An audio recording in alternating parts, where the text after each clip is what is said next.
বলেন তোমরা সবাই কেমন আছো? গাইডলাইন পাবলিক স্কুল, তাই তো? কোন ক্লাস? ক্লাস 12। মেয়েরা তো এই পাশে আসে, দেখতে পাওয়া যাচ্ছে না সবাইকে, তো সমস্যা নেই, আমরা ক্লাসের শেষে ওদের সঙ্গে পরিচয় করে দেবো, ঠিক আছে? তো চলো স্টার্ট করছি। তো গতদিন আমাদের পার্ট 1 এ কি হয়েছিল বলুন তো?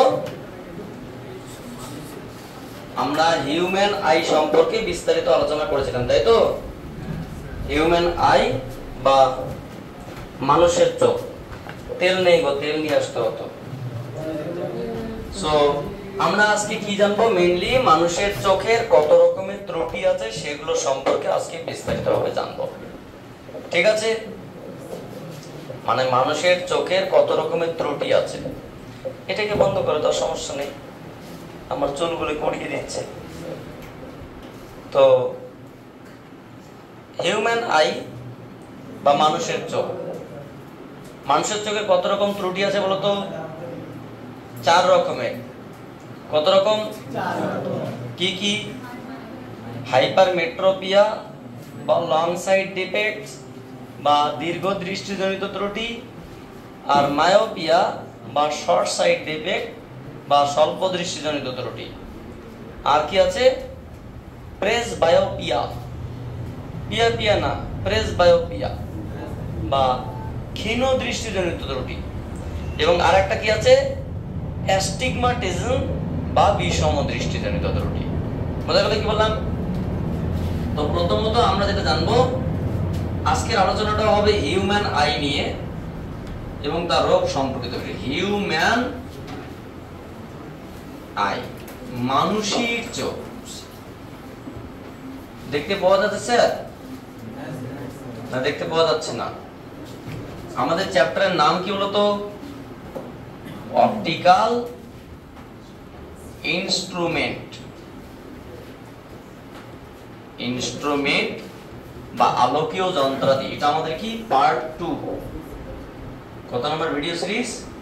Video series number part 2।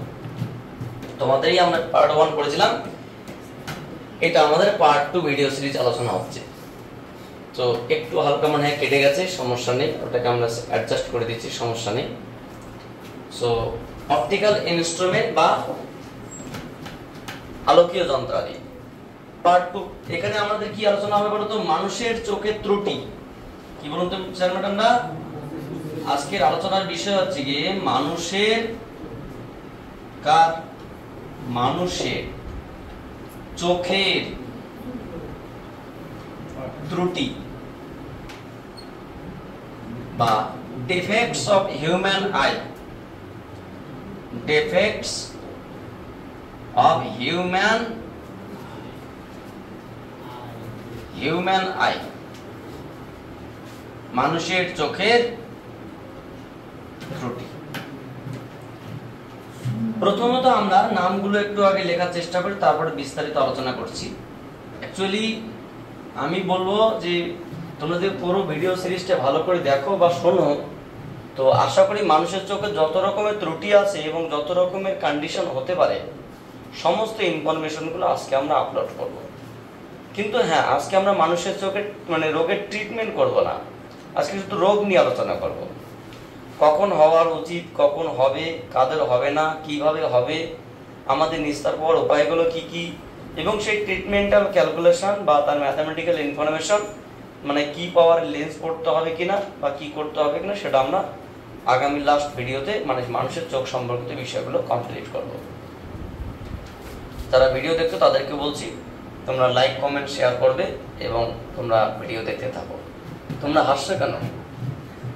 তো মানুষের চোখের ত্রুটি বা ডিফেক্টস অফ হিউম্যান আই, কত রকমের ত্রুটি আছে স্যার ম্যাডামরা? একটু আগে বললাম। প্রথমত কি? হাইপারমেট্রোপিয়া। হাইপারমেট্রোপিয়া বা এটা আরেকটা নাম long sight defect. Long sight defects বা এটা আরেকটা নাম কি? দীর্ঘ দৃষ্টিজনিত ত্রুটি। দীর্ঘ দৃষ্টি জনিত ত্রুটি। কেউ একটু তেল নিয়ে আসলে ভালো হতো গো, টেনশনের কোনো কারণে আমি তো পালাচ্ছি না। শর্ট সাইট কি মায়োপিয়া, मायोपिया, पिया पिया तूने मुझे क्या किया। Short site defect, short site defects বা এর অপর নাম কি বলুন তো স্যার ম্যাডামরা? স্বল্প দৃষ্টিজনিত ত্রুটি, মানে খুবই অল্প, নট স্বল্প, স্বল্প দৃষ্টি জনিত ত্রুটি। তারপরে কি প্রেস বায়োপিয়া, প্রেস বায়োপিয়া মানে কি ক্ষীণ দৃষ্টিজনিত ত্রুটি। ক্ষীণ মানে খুবই দুর্বল, হালকা, লিকলিকে, শিকশিকে এরকম জনিত ত্রুটি, ক্ষীণ দৃষ্টি জনিত ত্রুটি। আচ্ছা, এবং আরেকটা কি আছে ফাইনালি? অ্যাস্টিগমাটিজম, অ্যাস্টিগমাটিজম আমরা বলি না আরেক সময় ইলেকট্রোম্যাগনেটিজম, অ্যাক্টিজেন্টিজম, অ্যাস্টিগমাটিজম বা বিষম দৃষ্টিজনিত ত্রুটি, বিষম দৃষ্টি জনিত ত্রুটি। আমি তোমাদেরকে একটা জিনিস বলে দিচ্ছি স্যার, আমি শেষে যে দুটো টার্ম লিখলাম মোটামুটি 2-4 মিনিট সময় লাগবে, আমি এমনি মুখে মুখে বলে দিচ্ছি, ওটা এমনি এমনি শেষ হবে। আর তারপরে আমরা দীর্ঘ দৃষ্টি এবং স্বল্প দৃষ্টি নিয়ে দীর্ঘ আলোচনা শুরু করব, কারণ এটা 1 ঘন্টা হবে কিনা আমি বলতে পারছি না, কিন্তু এটা 2-4 মিনিট লাগবে, এটা আমি বলে দিচ্ছি। জাস্ট আলোচনাটা করে নিচ্ছি, তোমরা এটা জাস্ট তুলে নাও, আমি কালিটা একটু ভরে নিচ্ছি, ঠিক আছে? জিরো টেনশন, টেনশনের কোনো কারণ নেই। সো এই হচ্ছে কি আমাদের মানুষের চোখের 4 প্রকারের ত্রুটি। আমি তোমাদেরকে বলবো খুব সুন্দর করে বিষয়গুলো শুনতে হবে, কারণ আমাদের এই মানুষের চোখের ত্রুটিগুলো কি কি সেগুলো যদি বুঝতে না পারি, রোগ সম্পর্কে বুঝতে না পারি, তা কি ট্রিটমেন্ট করতে ডক্টরের কাছে যাব সেটা বলাটা মুশকিল। তোমার কি রোগ হয়েছে মোটামুটি তোমার নিজের সিমটম দেখেই তুমি অনুভব করতে পারবে যে তোমার চোখের এই রোগটা হয়েছে। তো সিমটম গুলো আমরা ডক্টরের কাছে যাওয়ার আগেই ঘরে বসে বসে বুঝতে পারবো। আমি প্রথমে কোন দুটো আলোচনা করব? নিচের দুটো। একটা নাম প্রেস, প্রেসটা কোথায় গো? প্রেস বায়োপিয়া বা ক্ষীণ দৃষ্টিজনিত ত্রুটি, আর একটা অ্যাস্টিগমাটিজম বা বিষম দৃষ্টিজনিত ত্রুটি। প্রথমোত্তর একসঙ্গে বলছি যে এই দুটো রোগেই কিন্তু সাধারণত বয়সকালে ঘটে। মানে প্রথমত তোমাদের যারা ক্লাস করছে এবং আমি যে ক্লাস করছি, আমরা কিন্তু এই রোগের আওতায় এখনো পড়িনি। তার মানে কি আমাদের এই রোগ হবে না? অবশ্যই হবে, যদি আমরা স্বাভাবিক নিয়মে বেঁচে থাকি, 50 বছর 60 বছরের দিকে যাই, অবশ্যই আমাদের এই রোগটা হয়। পৃথিবীতে এমন কোনো মানুষ নেই যে তার এই রোগ থেকে নিস্তার পাবে। চোখের যারা চশমা পড়েছো এবং যারা চশমা পড়নি, সুস্থ এবং অসুস্থ সবাইকে এই রোগের আওতায় গিয়ে লাস্টে পড়তে হবে। অর্থাৎ এটা সাধারণত বয়সকালে ঘটে, এই সময়টা আমরা এখন আসিনি। তোমরা মাত্র 18-20 বছরের ছেলে মেয়ে, আমিও তো 20-22 বছরের ছেলে মেয়ে, এই হচ্ছে গিয়ে বিষয়। আচ্ছা যাই হোক, আমি একটু বাড়িয়ে দিলাম, 30 বছর করে দিলাম, কোনো সমস্যা নেই। প্রেস বায়োপিয়া মানে ক্ষীণ দৃষ্টিজনিত ত্রুটি। আমরা গতদিন যখন মানুষের চোখ নিয়ে আলোচনা করছিলাম, একটু ভালো করে ভেবে দেখো, মানুষের চোখে স্পেশালি আমরা একটা পেশি আলোচনা করেছিলাম, কি বলতো? সিলিয়ারি মাস্কল, সিলিয়ারি মাস্কল বা সিলিয়ারি পেশি কোথায় ছিল বলুন তো স্যার? আমরা ভালো করে জানতাম যে এটা যদি একটা মানুষের চোখ হয়, কোনো গরু ছাগলের চোখ নয়, মানুষের চোখ হয়, তো এটাকে আমরা বলছিলাম তোমার যে অপটিক নার্ভের একটা নালী। তো এদিকে তোমার যে এখানে লেন্স ছিল, এখানে একটা তোমার যে মাসল ছিল এবং এরকম একটা মাসেল ছিল, যে খুব বেশি গোল বলে না থাকে, বুঝতে পারলে? এই যে অংশটা, এটার নাম কি বলুন তো? সিলিয়ারি মাস্কল, সিলিয়ারি মাস্কল, মাসেল মানে সিলিয়ারি মাসেল। যখন আমাদের বয়স বেড়ে যাবে, কি বলো? যখন আমাদের বয়স বেড়ে যাবে তখন কি হবে? তখন আমাদের শরীরের মাংসপেশি শিথিল হয়ে পড়বে। কি হবে বলুন তো স্যার ম্যাডামরা? দেখবি তোমাদের যদি আশেপাশে কোনো বুড়ো বা বুড়ি থাকে, দেখবি তাদের বয়স বেড়ে গেছে, মোটামুটি ৭৫-৮০ বছর হয়ে গেছে, দেখবি তোকে হাতটাকে এইভাবে ধরে নিয়ে মাংসগুলো ঝুলে আছে, মানে চামড়া সহ মাংস ঝুলে আছে, আর হাড্ডিটাকে এখন টং টং করে আওয়াজ করে, টং টং করে আওয়াজ হবে, ঠকাস ঠকাস করে আওয়াজ হবে, কারণ হাড্ডি শুধুমাত্র উপরে আছে। এমন ভাব করো না যে তুমি আবার বড় বা বুড়ি হবে না, তোমারও হাড্ডি দেখতে পাওয়া যাবে, মাংসগুলো এখানে ঝুলে পড়ে যাবে। আমারও তাই। যখন আমাদের বয়স হবে, আমাদের শরীরের মাংসপেশি শিথিল হয়ে পড়বে, মানে আমাদের যে কোনো স্ট্রেংথ আছে, স্টামিনা আছে, আমাদের যে কোনো পাওয়ার আছে, সেই পাওয়ার বা আমাদের মাসেলের মধ্যে যে এনার্জি আছে, সেই এনার্জি থাকবে না। The powerhouse of muscle, the powerhouse of cell mitochondria, সে পাওয়ারলেস হয়ে যাবে, পাওয়ার হাউস না পাওয়ারলেস হয়ে যাবে। অর্থাৎ একসময় আমাদের শরীরের মাংসপেশি শিথিল হয়ে পড়বে। আর এই প্রভাব সারা শরীরে তো পড়বেই, এবং সব থেকে যেটা বেশি পড়বে চোখের মধ্যে। কেন? চোখের এই যে সিলিয়ারি মাসেলের কাজ কি ছিল বলতো? লেন্সকে টেনে লম্বা করা, সংকোচন করা, প্রসারণ করা, তাই না? আরো সামনে তোমার ছিল আইরিস বা কর্নিকা, তোমার পিছনে ছিল তোমার সাসপেন্সারি লিগামেন্ট, কিন্তু ওগুলোর কাজ তো আলাদা। কিন্তু এর কাজটা কি মেইনলি লেন্সকে মোটা করা বা চিকনা করা, মানে টেনে লম্বা করা বা ছোট করা। তো যখন আমাদের শরীরে মাংসপেশি দুর্বল হয়ে পড়বে, বিশেষ করে বয়সকালে এটা ঘটনা ঘটবে, আর যখনই দুর্বল হয়ে পড়বে তখন এই প্রভাব সব থেকে বেশি পড়বে কোথায়? চোখের সিলিয়ারি মাসেলে। আচ্ছা, প্রভাব পড়লে হবেটা কি? প্রভাব পড়লে হবেটা এটাই যে চোখের যে উপযোজন ক্ষমতা বা অভিযোজন ক্ষমতা, অ্যাডাপ্টেশন পাওয়ার, অ্যাকোমোডেশন পাওয়ার একটু অনেকটা কমে যাবে। বুঝতে পারলাম না? এই যে আমি তোমাদের দিকে তাকাচ্ছি, তোমাদের ক্লিয়ার দেখতে পাচ্ছি, তোমরা আমাকে দেখছো, ক্লিয়ার দেখতে পাচ্ছ। ফলে একটা সময় যখন আমাদের বয়স বেড়ে যাবে, শরীরে মাংসপেশি শিথিল হওয়ার পড়ার জন্য কি সিলিয়ারি মাসেল দুর্বল হয়ে যাবে, তার জন্য কি হয়তো পোকা একটা ছুটে আসবে। এখন কি একটা পোকা ছুটে সঙ্গে সঙ্গে চোখ ছড়িয়ে নেবো, বা ধুলো থেকে চোখ সরিয়ে নিচ্ছি, সঙ্গে সঙ্গে লাইট পড়লে তীব্র আলো থেকে চোখ সরিয়ে নিচ্ছি, কারণ আমাদের অ্যাক্টিভ আছে এখন বডি তথা স্পেশালি মাসেল অ্যাক্টিভ আছে।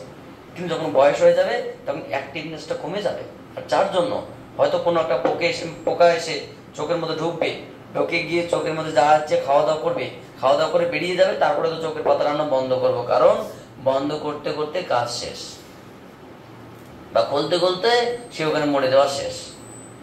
আমি এমন করে বন্ধ করেছি, সে ওখানে আছে, সে হয়তো শ্বাস বন্ধ হয়ে মরে গেল, তারপর চোখ খুলে দেখছি যে এখন হয়তো আছে ওখানে। অর্থাৎ চোখের যে উপযোজন ক্ষমতা, অভিযোজন ক্ষমতা, অ্যাকোমোডেশন পাওয়ার, তোমার হচ্ছে কি অ্যাডাপ্টেশন পাওয়ার, এই ক্ষমতাগুলো কমে যাবে। যার জন্য কি হবে? চোখের তোমার হচ্ছে কি মাসেল দুর্বল পড়াতে কি হবে? যখন তখন ধুলোবালি হামেশাই প্রবেশ করবে, এবং আমাদের চোখের যে ফিল্টারেশন, এই যে আই পলক, এই পলকের দ্বারা যে মানে ফিল্টারেশন হবে, এই ফিল্টারেশন প্রসেসটা কমে যাবে। আর কমে যাওয়াতে কি হবে? তখন চোখের উপর এক ধরনের আস্তরণ পড়বে, অর্থাৎ চোখগুলো তখন ঝাপসা ঝাপসা হতে, যেটাকে বাংলা ভাষায় বলা হয় চোখের ছানি। কিসের ছানি? চোখের ছানি, বা চালসে রোগ বলা হয় যেটাকে গ্রামের ভাষায়। বুঝতে পারলে? এটা কেন সে চালসে রোগ? কারণ সাধারণত 40 বছর পেরিয়ে গেলে এই রোগের মানে খাতায় নাম লেখানো হয়, তার আগে সাধারণত হয় না। স্যার কেউ যদি 32 বছরে ঘটে, সেটা তার বিশেষ রোগের কারণে, কোনো একটা স্পেশাল মানে শরীরের ইমিউনিটি পাওয়ার কমার কারণে, কিন্তু ইন জেনারেলি সাধারণত 40। কেউ ভালো খাবার টাবার খেলে তার হয়তো 45 থেকে স্টার্ট হবে, কিন্তু 40টা কি একটা মোটামুটি অ্যাভারেজ টাইম, নর্মালি এটা হওয়া উচিত। তাহলে যেহেতু 40 বছরের পরে থেকে স্পেশালি আমাদের শরীরে মাংসপেশি দুর্বল হতে শুরু করে, আমরা চাইলেও আমাদের সেই এনার্জি আগের মতো ফিরে পাবো না, কারণ এনার্জি দুর্বলের দিকে চলে যাচ্ছে। আর এনার্জি দুর্বলের দিকে গেলে কি হবে? স্ট্রেংথ কমে যাবে, স্পেশালি মাসেলের পাওয়ার কমে যাবে। ফলে কি হবে? তোমার মাসেলের অ্যাডাপ্টেশন পাওয়ার, অ্যাকোমোডেশন পাওয়ার লেস হওয়াতে কি হবে? চোখের মধ্যে ধুলোবালি হামেশাই প্রবেশ করবে, তোমার হচ্ছে ভেন্টিলেশন ঠিকঠাক হবে না, চোখের মধ্যে ছানি পড়বে, আর সেটার নামই হচ্ছে তোমার প্রেসবায়োপিয়া, ক্ষীণ দৃষ্টিজনিত ত্রুটি। তুমি একটু ভালো করে কল্পনা করে দেখো, তোমার বাড়িতে যদি কোনো বুড়ো বা বুড়ি থাকে, মোটামুটি বয়স্ক, তুমি তার ঘরে যদি ঢোকো, সে জানে তুমি ঢুকেছো, তার সঙ্গে তুমি কথাও বলছো, কিন্তু তুমি ঘরের কোনা থেকে কোনো বাক্স বা ঢ্যাকশো থেকে কি বের করছো, সে কিন্তু অত ভালো বুঝতে পারছে না, মানে ক্লিয়ারলি দেখতে পাচ্ছে না, কারণ তুমি কি কাজটা করছো তার কাছে অতটা ক্লিয়ারলি ধরা পড়ছে না। কেন? ওই যে ক্ষীণ দৃষ্টি। কিন্তু তুমি আমার সামনে কিছুটা নিয়ে যাও, ঠ্যাং ধরে পাগনায় নটকিয়ে দেবো, কারণ ক্লিয়ারলি দেখতে পাচ্ছি। এতটাও এখনো বয়স হয়নি যে আমার এখনো চোখের ছানি পড়ার বয়স হয়েছে। বুঝতে পারলে কি বললাম? অর্থাৎ এটা যখন হবে তুমিও একদিন বুড়ো বা বুড়ি হবে, তোমার সামন থেকে সেই জিনিসপত্র হারিয়ে যাবে, তুমি তখন দেখতে পাবে চোখ একদম পুরো ঝাপসা ঝাপসা হবে। এটাই হচ্ছে আমাদের প্রেসবায়োপিয়া। আশা করি প্রেসবায়োপিয়া সম্পর্কে ছোট ধারণা হয়ে গেছে, না হয়নি? আমরা আসি অ্যাস্টিগমাটিজম। দেখো আমি মেইন আলোচনা এদের নিয়ে করব, কিন্তু আমি ছোটখাটো আলোচনা এটাকে সেরে দিচ্ছি, আমরা এই আলোচনা গিয়ে পরে যাব। অ্যাস্টিগমাটিজম, অ্যাস্টিগমাটিজম মানে কি? অ্যাস্টিগমাটিজম মানে বিষম দৃষ্টিজনিত ত্রুটি। স্যার বিষমটা আবার কি? নাম শুনেই বুঝতে পারছি বিষম মানে হরেক রকম ঝামেলা আছে।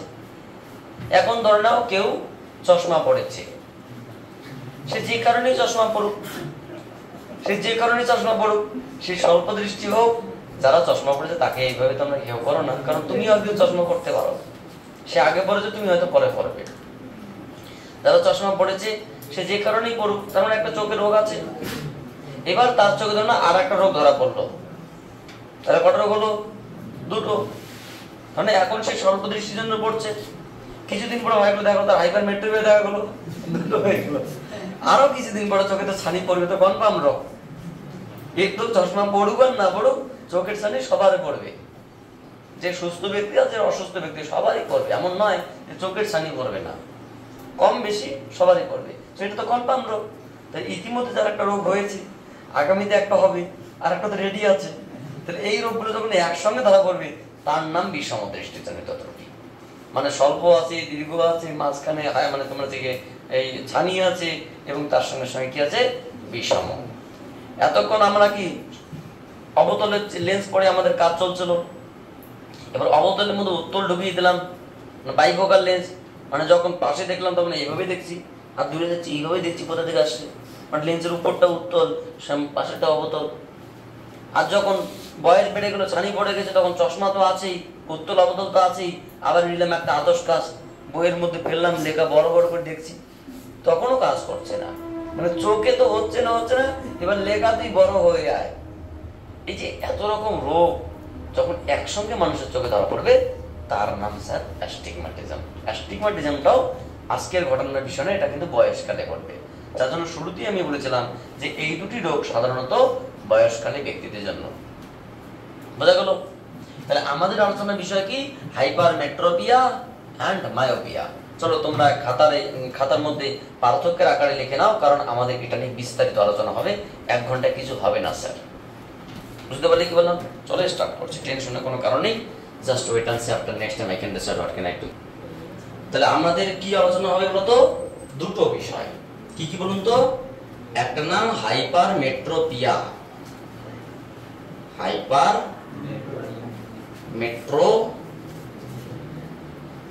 মেট্রোপিয়া মানে কি?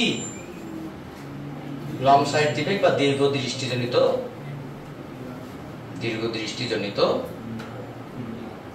ত্রুটি। আর একটা কি স্যার? মায়ো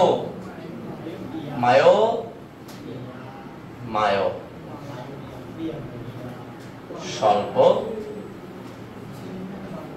দৃষ্টিজনিত ত্রুটি। আচ্ছা, এখানে আমাদের প্রথম যে ইনফরমেশন স্যার, একদম প্রথম ধারণা কি বলুন তো? ডেফিনেশন জিনিসটা কি, মানে দীর্ঘদৃষ্টিজনিত ত্রুটি কাকে বলে? তোমার লিখে নাও।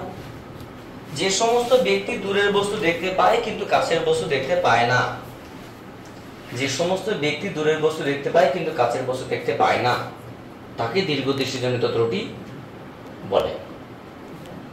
তাকে কি বলে? দীর্ঘদৃষ্টিজনিত ত্রুটি বলে। এখানে স্বল্পটা লেখা ওঠেনি, স্বল্প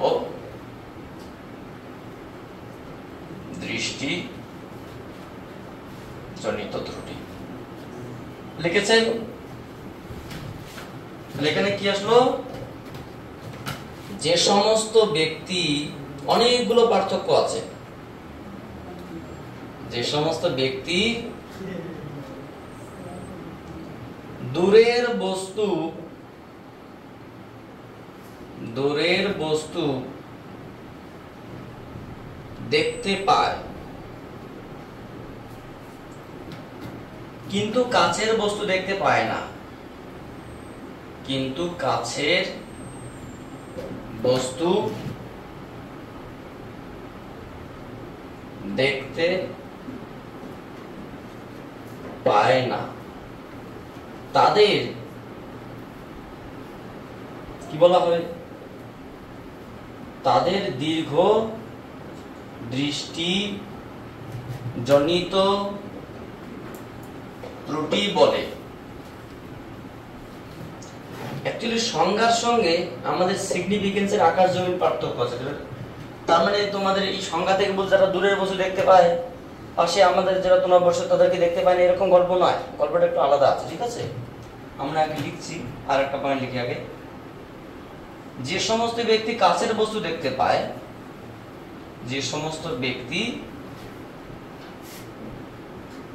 কাছের বস্তু দেখতে পায়, দেখতে পায়, কিন্তু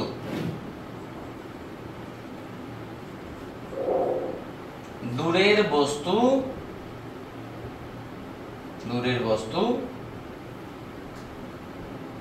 দেখতে পায় না, তাদের স্বল্প দৃষ্টিজনিত ত্রুটি বলে। স্বল্প দৃষ্টি জনিত ত্রুটি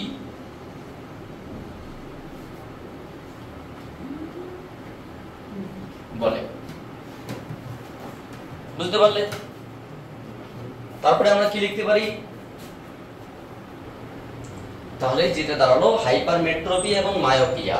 এখন আরো অনেক পার্থক্য আছে, জাস্ট আমরা 6টা ইনফরমেশন ইতিমধ্যে রেকর্ড করলাম, আরো আমরা অনেকগুলো বিষয় বলবো। তোমাদের একটু বলে দেই যেগুলো কি। ইতিমধ্যে আমরা স্ক্রিনে লিখেছি যে যে সমস্ত ব্যক্তি কাছের বস্তু দূরের বস্তু দেখতে পায় কিন্তু কাছের বস্তু দেখতে পায় না, তাদের নাম দীর্ঘ দৃষ্টিজনিত ত্রুটি। পক্ষান্তরে যারা কাছের বস্তু দেখতে পায় দূরের বস্তু দেখতে পায় না, তার নাম স্বল্প দৃষ্টিজনিত ত্রুটি।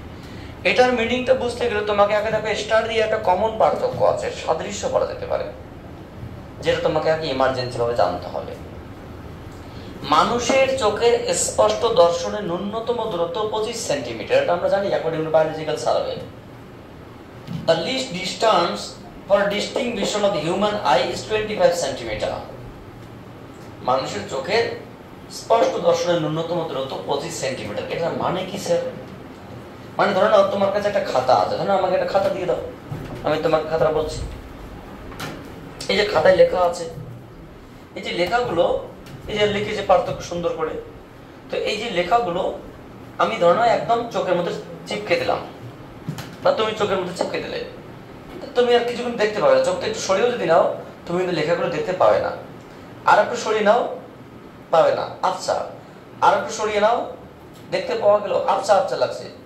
আর একটু সরিয়ে নিল, একটু চোখের মধ্যে কেমন লাগছে। আর একটু সরিয়ে নিলে এক সময় দেখবে এবার ক্লিয়ার হয়েছে, চোখ থেকে একটা নির্দিষ্ট পয়েন্টে ক্লিয়ার হয়েছে, এন্ড দেন তুমি যেখানে রাখো না কোনো ক্লিয়ার আছে। তার মানে চোখ থেকে যে ন্যূনতম দূরত্বে রাখার পরে আমরা লেখাগুলোকে স্পষ্টভাবে দেখতে পাচ্ছি, তার নাম মানুষের চোখের স্পষ্ট দর্শনের ন্যূনতম দূরত্ব। এটা কত হওয়া উচিত? 25 সেন্টিমিটার। যদি কোনো ব্যক্তি বলে স্যার আমি 25 সেন্টিমিটার রেখে ঠিকঠাক দেখতে পাই, আমার কোনো প্রবলেম হয় না, আমি পাশেও দরকার নেই দূরেও দরকার নেই, 25 সেন্টিমিটার দেখতে পাই, তাহলে সেই ব্যক্তি স্বাভাবিক দৃষ্টি বা সেই ব্যক্তির কোনো রোগ নেই, চোখের রোগ নেই। পক্ষান্তরে এটা তুমি উল্টো পরীক্ষা করতে পারো, খাতা অনেক দূরে রাখছো, তুমি দেখতে পাচ্ছ পরিষ্কার, আরো কাছে আনলে পরিষ্কার, আরো কাছে আনলে পরিষ্কার, এন্ড দেন দেখবে একটা জায়গায় ক্লিয়ারিটি নষ্ট হতে স্টার্ট করলো, যে তোমার যে ক্লিয়ার ছিল সেই ক্লিয়ারিটি আস্তে হারাতে স্টার্ট করলো। সেই পয়েন্ট যেখানে তোমার ক্লিয়ারিটি হারাতে স্টার্ট করবে সেই পয়েন্টের কথাই বোঝানো হচ্ছে। সে তুমি চোখ থেকে দূরে যাও বা দূর থেকে চোখের কাছে আসো, চোখ থেকে যে ন্যূনতম দূরত্বে তুমি স্পষ্ট দর্শন দেখতে পাবে, এবং তারপর ঠিক আছে, তারপর থেকে তুমি যেখানে নিয়ে যাও সমস্যা নেই, কিন্তু কাছে আনলে ঝামেলা। সেই দূরত্বটার নাম স্পষ্ট দর্শনের ন্যূনতম দূরত্ব। তুমি যদি এই পয়েন্টটা বুঝতে না পারো, এখানে পয়েন্টগুলো বোঝানোর সমস্যা হবে। So what is the distinct vision of a human eye is 25 centimeter for normal person, not defected person. Sir এটা তাহলে কি ব্যক্তি? এটা তো দীর্ঘদৃষ্টি একটা ত্রুটি, একটা রোগী ব্যক্তি। এটা আমরা যেগুলো লিখেছি সবগুলো কিন্তু রোগীর চোখের ছবি, রোগীর চোখের সম্পর্কিত। এটা একটা রোগী, এটা একটা রোগী। কেউ দীর্ঘদৃষ্টি সম্পন্ন ত্রুটি, কেউ স্বল্পদৃষ্টি সম্পন্ন ত্রুটি। এমন নয় এখানে কোনো ভালো ব্যক্তি আছে, বরং এই লাইনটাই শুধু ভালো ব্যক্তি। বুঝতে পারলে কি বললাম? এটা হওয়া উচিত, এটা হওয়া উচিত। তাহলে আমরা সহজভাবে এই লাইনটা কি বললাম, যদি কোনো ব্যক্তি চোখ থেকে 25 সেমি থেকে পরিষ্কার দেখতে শুরু করে অ্যান্ড দেন ঠিক আছে, বা অসীম থেকে আস্তে আস্তে আস্তে আস্তে 25 সেমির পরে থেকে তার ঝামেলা শুরু হয়।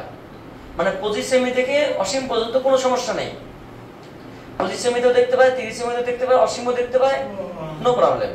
কিন্তু 24, 23, 20, 15 এগুলোতে ঝামেলা শুরু হচ্ছে। তাহলে ওই ব্যক্তির নাম কি? স্বাভাবিক দৃষ্টি সম্পন্ন ব্যক্তি। ধরেন না আমি চশমা পরিনি, তাহলে আমি যদি চশমা পরিনি তাহলে ভাবাই যায় যে আমি, আমার চোখে ন্যূনতম দূরত্ব কত? 25 সেন্টিমিটার। বা তোমরা যারা চশমা পড়নি, তাহলে স্যার দীর্ঘদৃষ্টিটা কি?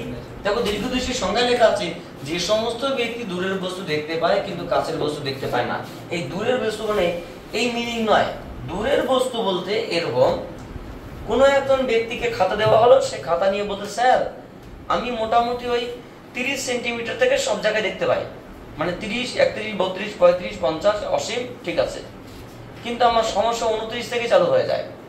মানে 30 সেমিকে ক্রস করে আসলে যেটা 25 সেমির হওয়ার কথা ছিল, যেটা প্রত্যেক মানুষের কি হওয়ার কথা, 25 সেমি থেকে স্টার্ট হওয়ার কথা, ঝামেলা হওয়ার কথা। কোনো একজন ব্যক্তি বলছে পাকামো করে আমার 30 সেমি থেকে ঝামেলা শুরু, 30 থেকে অসীম পর্যন্ত কোনো সমস্যা নেই, 29 থেকে শুরু করে, মানে 30 থেকে শুরু করে 0 পর্যন্ত আমার ঝামেলা শুরু, যেটা স্বাভাবিক ব্যক্তির সেই কথাটা সে বলছে। অর্থাৎ সেই ব্যক্তির নাম দীর্ঘদৃষ্টি সম্পন্ন ত্রুটি। দূরের বস্তু দেখতে পায় বলতে দূরের বস্তু ওটা না যার স্টার্টিং পয়েন্টটা 25 সেমি থেকে শিফট করে 30 সেমি থেকে স্টার্ট হয়েছে।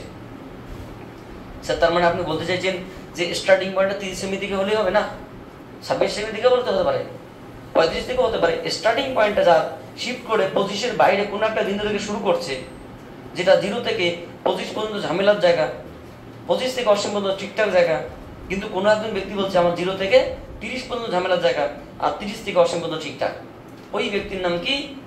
দীর্ঘদৃষ্টি সম্পন্ন ত্রুটি। আশা করি সংজ্ঞাটা এবার বুঝতে পারছো। সংজ্ঞার মিনিংটা ওটা নয়।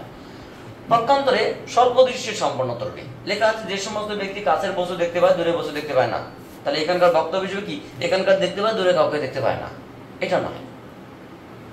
যে ব্যক্তির স্টার্টিং পয়েন্টটা 15 সেমি থেকে শুরু হয়েছে, মানে 15 সেমি থেকে দেখতে পায়, 14 সেমি থেকে ঝামেলা শুরু, 15 সেমি থেকে 16 সেমি থেকে 20 সেমি থেকে 25 সেমি থেকে অসীম পর্যন্ত, মানে 25টা তার আছে, কিন্তু তার স্টার্টিং পয়েন্টটা কোথায় চলে এসছে?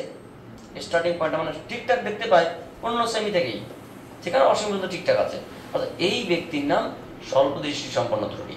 সঙ্গে সঙ্গে তোমাদের মধ্যে কেউ একজন কোশ্চেন করলো, স্যার আপনার প্রবলেমটা কোথায় বলেন তো? ও 15 সেমি থেকে দেখতে পেতে আপনার প্রবলেমটা কোথায়? ভালোই তো হয়েছে, ওরা আপনার থেকে একটু বেশি এক্সট্রা দেখতে পায়। খুব ভালো প্রশ্ন। আমার প্রশ্ন, আমার কোনো প্রবলেম নেই, প্রবলেম তো ওরাই। ও কেন বলছে যে আমার মাথা কিটকিট করছে, আমার মাথা কটকট করছে, আমার চোখ জ্বালা করছে, চোখ দিয়ে জল পড়ছে, মাথা ব্যথা করছে, আমার ঘুম আসছে না, আলোর দিকে তাকাতে পারছে না, এই কথাগুলো বলা বন্ধ করুক। অ্যাকচুয়ালি প্রবলেমটা আমার নয়, প্রবলেমটা ওরই। আশা করি বুঝতে পারছো বিষয়টা। তাহলে স্বাভাবিক ব্যক্তির উত্তর একবারে 25 সেমি থেকে অসীম পর্যন্ত ঠিকঠাক। দীর্ঘদৃষ্টির উত্তর একটাই, স্টার্টিং পয়েন্টটা কোনো একটা বাইরের কোনো জায়গা, সেটা 30 থেকে অসীম হতে পারে, 27 থেকে অসীম হতে পারে, 28 থেকে অসীম হতে পারে, 20-25 এবারে নয়। ধর না 30 থেকে অসীম, তার নাম দীর্ঘদৃষ্টি সম্পন্ন ত্রুটি। কোনো ব্যক্তি বলছে আমি 15 থেকে অসীম ঠিকঠাক দেখি, তার নাম স্বল্পদৃষ্টি সম্পন্ন ত্রুটি। 25টা কথা নয়, তার স্টার্টিং পয়েন্টে 15 থেকে, অর্থাৎ দূরের বস্তু দেখতে পায়, কাছের বস্তু দেখতে পায়, এখান থেকে কি স্টার্টিং পয়েন্টে আমাকে ডেফিনিশন থাকতে হবে, স্টার্টিং পয়েন্ট। বুঝতে পারলে?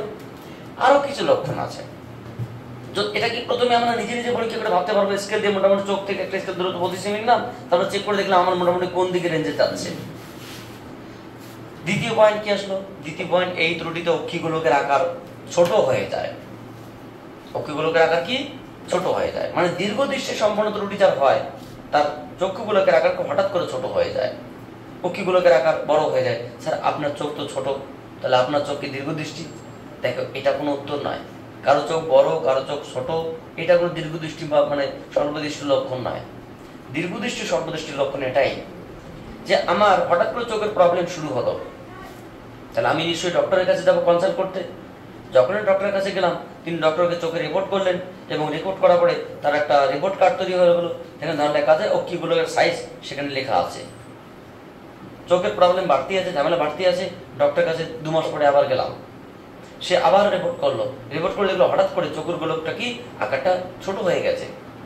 অর্থাৎ এটা চক্ষুগুলোকের আকার ছোট হওয়ার কথা নয়, হঠাৎ করে ছোট হয়ে গেছে। মানে যার যে সাইজ আছে, বড় চোখ হোক আর ছোট চোখ হোক, তার সাইজটা হঠাৎ করে রিডিউস হয়ে যাওয়াটাই হচ্ছে তোমার দীর্ঘদৃষ্টির লক্ষণ। চোখের গোলকটা সাইজ হঠাৎ করে বড় হওয়া যাওয়াটাই হচ্ছে কি স্বল্পদৃষ্টির লক্ষণ। অর্থাৎ ছোট চোখ বড় চোখ ইম্পর্টেন্ট, সাইজ হঠাৎ করে রিডিউস হওয়া বা তোমার যে বিগার হওয়া, এটাই হচ্ছে তার লোকের লক্ষণ। আশা করি বুঝতে পারে বিষয়টা। অক্ষি গোলক যদি ছোট হয়, তা বক্রদের ব্যাসার্ধ কি হবে? ছোট হবে। অক্ষি গোলক যদি বড় হয়, তা বক্রদের ব্যাসার্ধ কি হবে? বড় হবে। আচ্ছা, আর কি এই ত্রুটিতে অক্ষি লেন্সের, আচ্ছা দেখো এখানে দুটো বিষয় আছে, অক্ষি গোলক আর অক্ষি লেন্স। দীর্ঘদৃষ্টিজনিত ত্রুটিতে বা হাইপারমেট্রোপিয়াতে আমরা কি দেখবো, অক্ষি লেন্সের কিন্তু তোমার ফোকাস দৈর্ঘ্যটা কি হয়? বেড়ে যায়। অক্ষি লেন্সের ফোকাস দৈর্ঘ্যটা কি হয়? গোলকের সাইজটা ছোট হয়, কিন্তু লেন্সের ফোকাস দৈর্ঘ্য যদি বেড়ে যায়, তার পাওয়ার কি হবে? কমে যাবে। কেন? কি পি সমান 1/f বা 100/f জানি সিজিএস রয়েছে, পাওয়ার পি সমান 1/f, প্রকাশের সঙ্গে পাওয়ার গ্যাসোমেট্রিক সম্পর্ক। তাহলে যে লেন্সের মানে মানে প্রকাশ বাড়বে, তার ক্ষমতা কমে যাবে। তাহলে দীর্ঘদৃষ্টি সম্পন্ন ত্রুটিতে চক্ষু লেন্সের কি প্রকাশ দৈর্ঘ্য হঠাৎ করে বেড়ে যাবে, যার জন্য কি পাওয়ার কমে যাবে। এটা আরো একটা লক্ষণ, প্রকাশ দৈর্ঘ্য হঠাৎ করে বেড়ে যাওয়াটা। উল্টোটা, প্রকাশ দৈর্ঘ্য কমে যাওয়া বা পাওয়ার বেড়ে যাওয়া স্বল্পদৃষ্টি সম্পন্ন চোখের লক্ষণ। এই ত্রুটির প্রতিবিম্ব রেটিনার পিছনে গঠিত হয়। স্যার এটার মানে কি? এটা রেটিনার সামনে গঠিত হয়। প্রতিবিম্ব ধরে নাও সামনে একটা কুত্তা আছে বা একটা গরু আছে বা একটা ছাগল আছে বা একটা হনুমান আছে। এই হনুমানকে আমি দেখছি, এই হনুমানের ছবি ধরে আমি একটা দীর্ঘদৃষ্টি সম্পন্ন লোক, তাহলে হনুমানের ছবি কোথায় গঠিত হবে? রেটিনার পিছনে। কখন স্যার? সবসময় নয়। যদি আমি ওই হনুমানের ছবিটাকে পেপারের মধ্যে একটা কাগজের মধ্যে নিয়ে সেই কাগজটাকে হনুমানের ছবিটাকে আমি কি জোর করে 25 সেমি থেকে দেখার চেষ্টা করি, তাহলে আমি দেখতে পাবো না। কারণ আমার দীর্ঘদৃষ্টি মানে কি, আমার স্টার্টিং পয়েন্ট 30 থেকে। আমি তো রোগী, কথা বুঝতে পারছি বললাম, আমি তো রোগী। তাহলে আমাকে ওই হনুমানের ছবি দেখতে গেলে অ্যাটলিস্ট 30, 32, 35 যে কোনো জায়গায় দেখতে হবে। তাহলে আমি তোমার হচ্ছে গিয়ে কোথা থেকে দেখবো? 20 সেমি থেকে দেখবো, মানে 25 সেমি থেকে দেখে দেখার চেষ্টা করি। তাহলে কি ওই প্রতিবিম্ব কোথা করতে হবে? রেটিনার পিছনে। ফলে আমার এখন চোখের রেটিনায় যদি প্রতিবিম্ব গঠিত না হয়, তাহলে আমরা সেই ছবি মানে আইডেন্টিফাই করতে পারবো না এটা হনুমানের ছবি না অরিজিনালি মানুষের ছবি। মানুষকে হনুমান মনে হবে আর হনুমানকে মানুষ মনে হবে। বুঝতে পারলে? কুত্তাকে একটা ছাগল মনে হবে আর ছাগলকে কুত্তা মনে, মানে উল্টো পাল্টা সালটা যা মনে হবে তাই মনে যা হবে সেটাই উত্তর বলবে। দিস ইজ দ্য কুত্তা, নট কুত্তা ইজ এ ছাগল। অর্থাৎ ছাগল কুত্তাকে আইডেন্টিফাই করা কঠিন হয়ে যাবে। অর্থাৎ যেটা দাঁড়ালো, এই ত্রুটিতে প্রতিবিম্ব রেটিনার পিছনে গঠিত হয় যদি 25 সেমি থেকেই দেখার চেষ্টা করা হয়, কারণ তার স্টার্টিং পয়েন্ট তো সরে গেছে। এখানে প্রতিবিম্ব রেটিনার সামনে গঠিত হয়, ঠিক উল্টো ঘটনা। তাকে দেখতে গেলে পাশে থেকে দেখতে হবে। এই ত্রুটিতে মুক্তি করার জন্য আমরা কি করি? উত্তর লেন্সের চশমিশ ব্যবহার করি।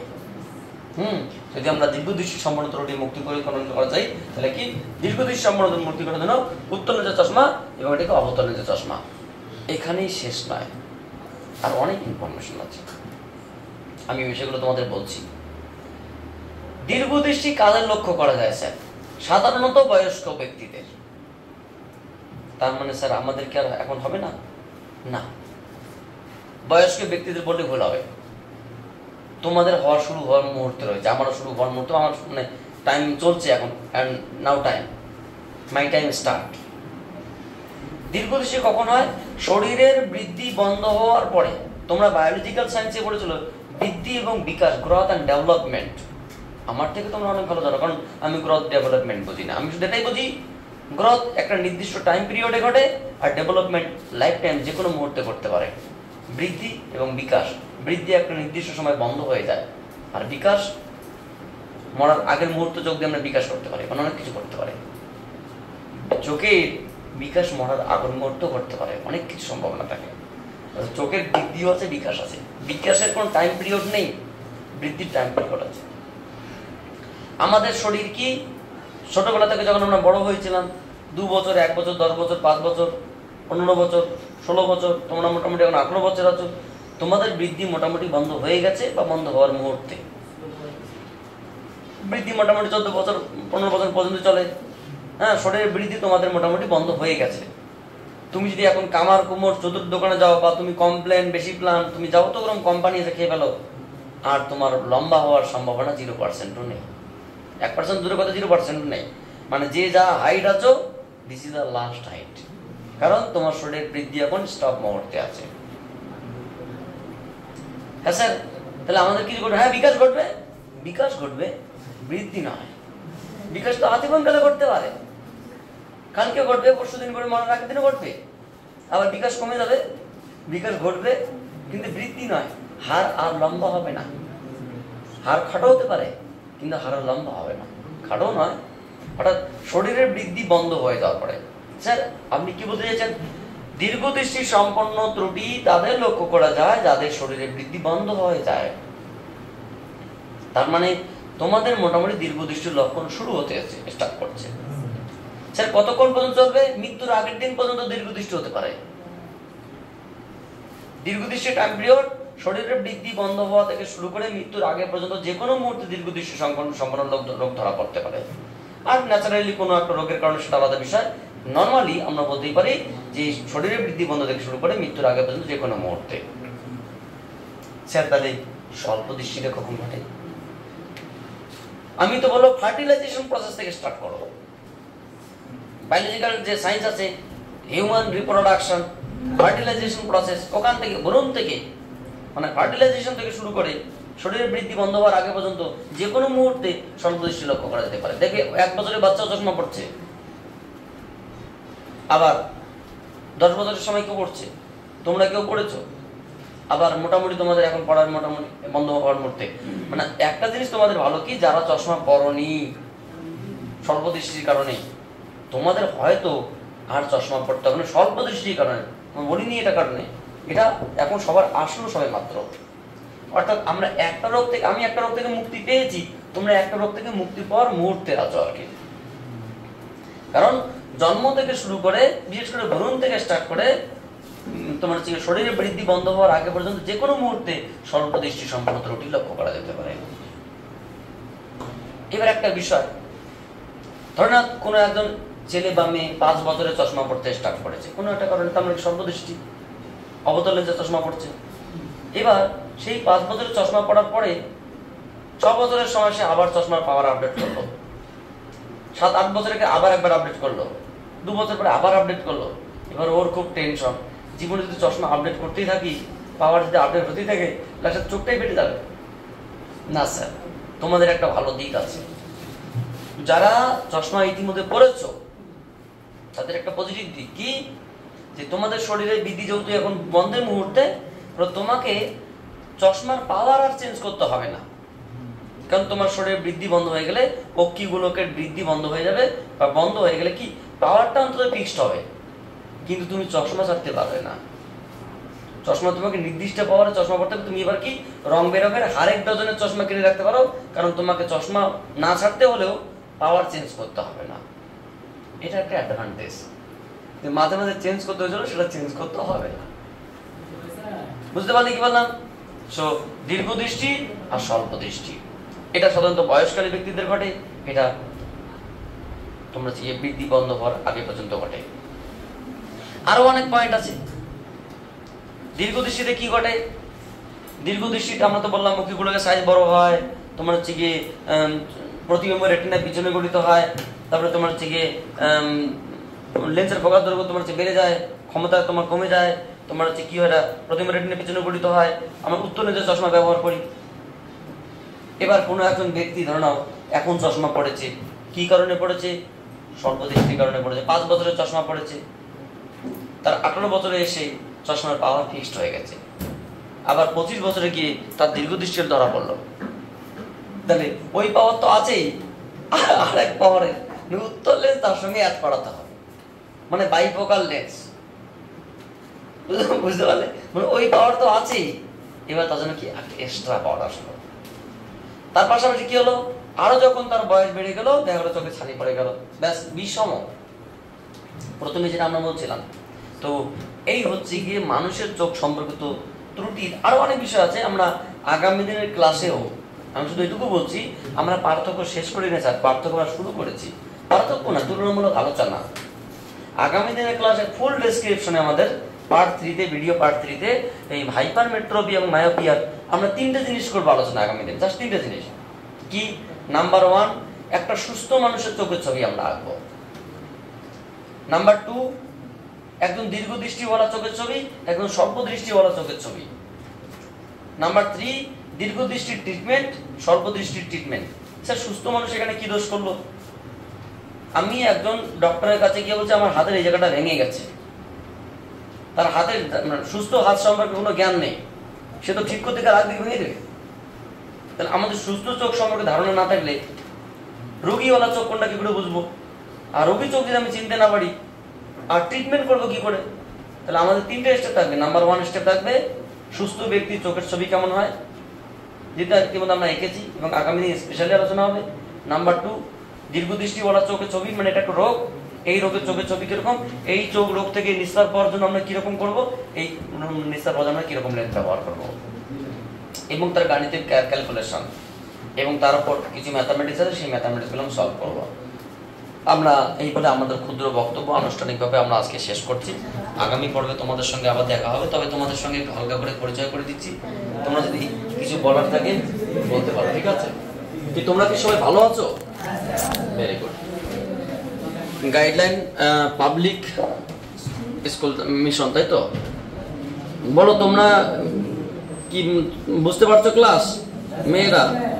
মেয়েরা এখানকার খুব লজ্জুক, মানে কথা বলতে সাহস পায় না, আর ছেলেরা একটু বেশ ফরওয়ার্ড।